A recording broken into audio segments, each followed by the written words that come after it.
we focus on everything from basic anatomy through STD prevention, barrier protection, as well as techniques. And if you're going to be sexual with another person, how to maximize your pleasure and how to do so and stay safe and stay healthy.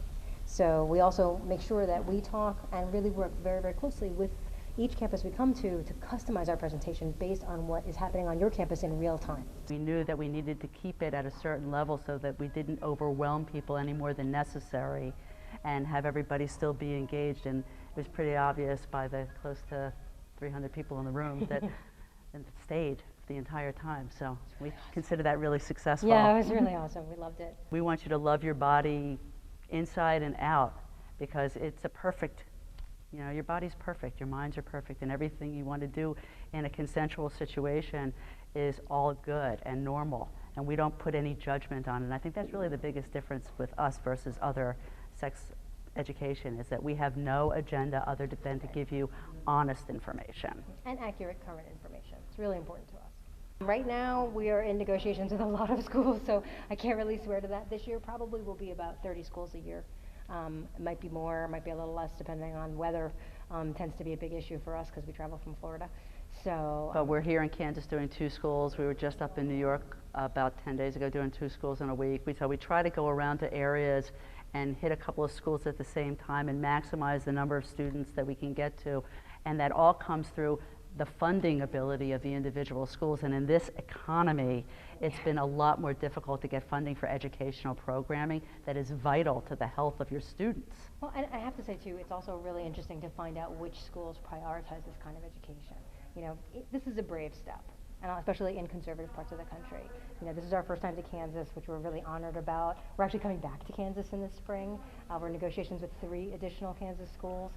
We're going to be going to places like Arkansas, Mississippi, Utah. I mean, just crazy places that we never thought would even think about bringing us.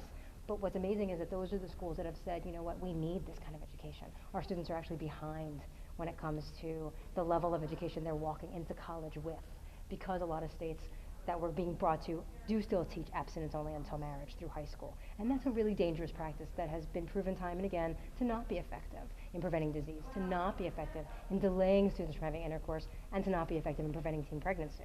So we are huge believers in monopolizing the opportunity to have this level of conversation on an adult level. You know, it's the difference between us and if high school. someone chooses to be abstinent, we're totally down with that, but we believe in abstinence with education, because there's going to be a point in time where you're going to change your mind, whether it's your wedding night or whether it's or next whether week. it's yeah, whether it's next week. But until that point, we need everybody to understand that we're living in a world where diseases exist. They don't just exist every place but Kansas. Yes, they exist here as well. And we're all finding out that even the pregnancy situation, if you prevent diseases, you're preventing pregnancy. Right. So it just makes sense to know what you need to do so you stay safe and healthy. And be the young person that you deserve to be. Be happy, love yourself. Well, we heard about it. A lot of our nursing professors were telling us about it and said that it would be a good learning experience, and then one of our teachers offered extra credit if we came. So I think a lot of us came initially for the extra credit. Yeah. But we ended up learning a lot and having fun with it as well. I honestly thought it was going to be boring, because the only thing we learned in high school was about abstinence and like a little bit about condoms and stuff, and that was about it. So it was kind of really a shock in how they did it and everything, but I really liked how they did it though. It was really inviting, and I kept my attention going the whole entire time. I definitely thought it was going to be boring. My school didn't teach abstinence, they taught protection, but we had to take sex ed. First I was in Catholic school, they taught it in like 5th grade.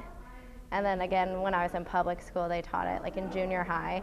But I was like, oh, they're gonna talk about, you know, condoms and, you know, STDs and show us those nasty pictures and stuff like that. But it was definitely, I learned a lot, and I didn't know, like some of the protection methods like they talked about in there, I'd heard about, but I'd never actually seen what they looked like or knew how to use them, or, you know, there was just a lot of good information.